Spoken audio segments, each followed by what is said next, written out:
व्रत देते हैं 48 कि गणधर वलय के 48 उपवास हम करेंगे। भले 15 दिन में एक करेंगे, महीने में एक करेंगे, 2 साल में आप किया, 4 साल में गणधर वलय क्या उपवास करो। देखो तो उपवास से सिवा कोई दूसरी औषधि दुनिया में नहीं है। हमें पहले बहुत डर लगता था कैसे क्या होगा। एक संस्मरण आपको सुना देते हैं बाद में। हम जब बहुत अस्वस्थ थे अमरकंटक में, हमारी दीक्षा के बाद इतने बीमार थे कि हम बहुत कहना कि आहार भी अच्छे से नहीं होता था। एक दिन आचार्य ने हमें बुलाया, बोले महाराज एक काम करो, तुम उपवास किया करो। हमने कहा आचार्य एक बार आहार तो अच्छे से हो नहीं रहा और आप कह रहे उपवास करो, हमसे तो नहीं बनेगा। और हम कह के चले गए। लेकिन सामायिक में जैसे बैठे तो लगा गुरु ने जिंदगी में पहली बार तो हमसे कहा है। हम लोगों ने जितने नियम लिए स्व प्रेरणा से, गुरु जी ने कभी नहीं कहा कि नमक त्यागो, मीठा त्यागो, हरी त्यागो, ये कुछ नहीं कहते वो। लेकिन मन में आया कि पहली बार गुरु ने कहा कि ये तुम त्याग उपवास करो, इससे तुम्हारा स्वास्थ्य लाभ होगा। ऐसा नहीं कहा, हमने कहा उपवास किया करो। अब हमें तो बड़ा विकल्प, उपवास एकासन अच्छे से हो नहीं रहा, इसमें तकलीफ हो रही, कैसे उपवास करेंगे। फिर मन में एक ही विकल्प हुआ, गुरु ने पहली बार तो अपने मुख से कहा है, इसलिए हमें उनके वचनों का पालन करना चाहिए। और हमने एक पुस्तक पढ़ी थी चारित चक्रवर्ती आचार्य शांति सागर जी महाराज की। उसमें लिखा था कि एक ब्रह्मचारी को सफेद दाग हो गया था, वो सुसाइड करने के लिए जा रहा था एक व्यक्ति को। फिर वो महाराज जी के पास गया, महाराज मैं दुखी हूँ, मैं मृत्यु के गले लगाने जा रहा हूँ। महाराज ने कहा देखो मरना अच्छा नहीं है, फिर क्या करूँ, समाज में मुझे कोई सम्मान ही नहीं देता, पूरा शरीर में सफेद कुष्ठ रोग हो गया है। तो महाराज ने कहा एक काम करो, तुम दिन में 3 बार एक ही भाव स्तोत्र का पाठ करना और फिर मेरे पास आना।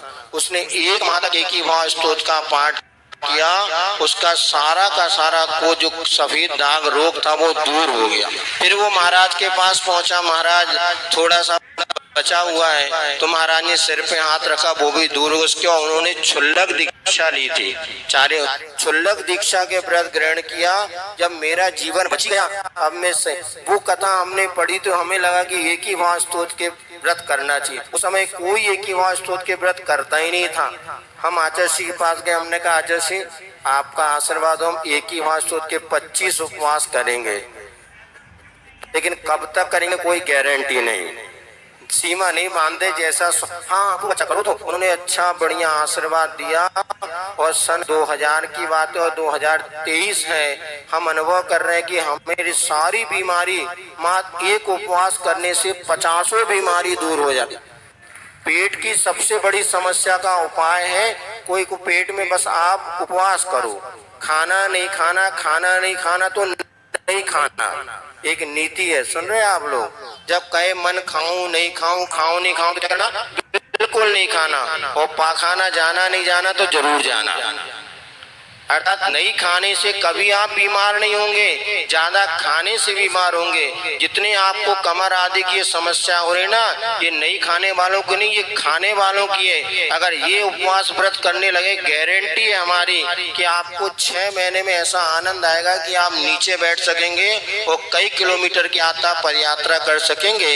बस आपको क्या करना है, जाने से पहले गणधर वलय के 48 उपवास लेकर के जाना है। और जिसको उपवास करना नहीं आता, एक बार हमारे पास आ जाओ, हम सिखा देंगे। इतने बढ़िया उपवास करोगे कि आपको लगेगा कि भैया हमें तो उपवास में कुछ पता ही नहीं चला। कालवेट में हमारा चातुर्मास हुआ था, उस समय दादाजी आए थे, हमने सब बच्चों का चतुर्दशी को उपवास करना है। दादाजी कहने लगे महाराज मैं नहीं करूंगा।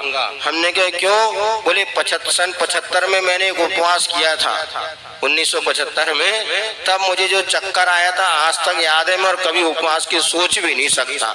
हमने कहा कोई बात नहीं, सब बच्चों ने किया, फिर हमने उनको कुछ नहीं कहा। फिर तीसरे दिन वो हमारे पास आए, बोले महाराज आज तो बहुत अच्छा लग रहा है, आपने कहा था, मैंने किसी को नहीं कहा, किंतु उस कल का पूरा दिन मैंने एक बूंद पानी भी नहीं पिया और मुझे इतना अच्छा लग रहा है, आज उपवास एक और उपवास दे दो। हमने कहा नहीं, उपवास बदनाम हो जाएगा, तुम तो पारणा कर लो। उसी दिन उन्होंने भक्तामर के 48 उपवास ले लिए और खूब अच्छे से साधना की। हमारा कहना, उपवास जैसी दुनिया में कोई औषधि नहीं है, इसलिए जितने लोग बीमार हो हमसे आके, में शुगर वालों को उपवास रामबाण औषधि। जिनको शुगर है वो एक सोचते हैं बिना हमारे पास मिले तो सब क्या कहते, अनुभवी अनुभव क्या कहते ना आप लोग, सब प्रैक्टिकल आपको मिलेगा। जितनी आप बीमारियों से घबरा रहे हैं सबका उपाय क्या है? उपवास।